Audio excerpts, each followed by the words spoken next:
educational system has trained us to be automatons in a political, social, economic order to fit in. And most of us didn't fit in. And that's why we became Muslims. Because we knew something was wrong with this.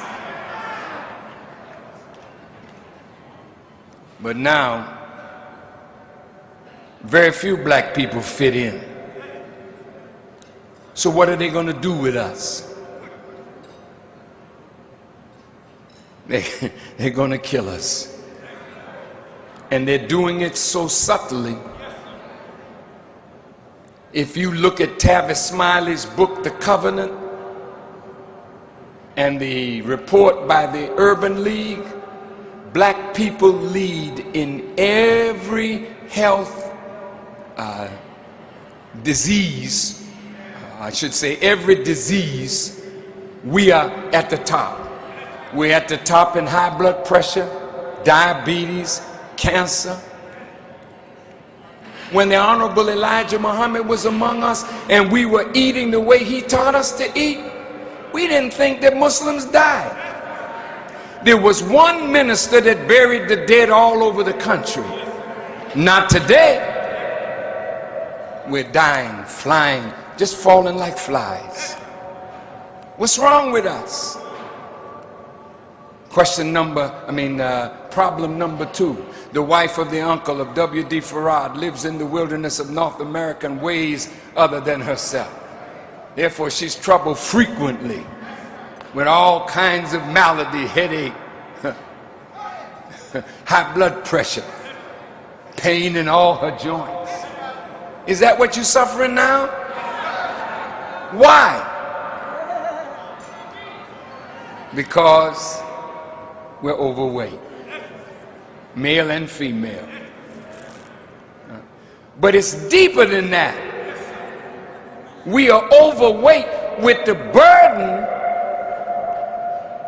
of sinful life. And that weight that we have on us from slipping gradually into the way of the enemy, that is affecting all of us.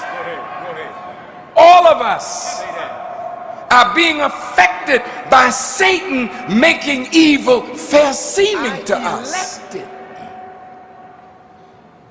When they told me I had prostate cancer, and they told me that the best thing for me to do was to have my prostate cut out, and I wasn't ready for that. So I went on a fast. I went down into southern Arizona, took some of the brothers with me, stayed there 30 days. I went into Mexico, met with doctors. And finally, after procrastination for over a year or so, one of the doctors said to me, in Mexico, he said, Mr. Farrakhan,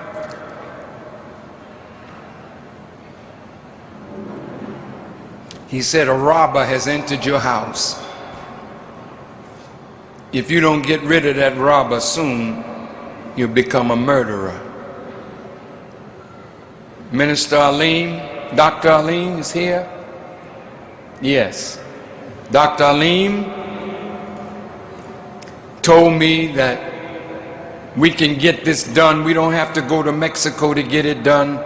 We can get it done in Washington. I went to Washington and they dressed me up like a doctor.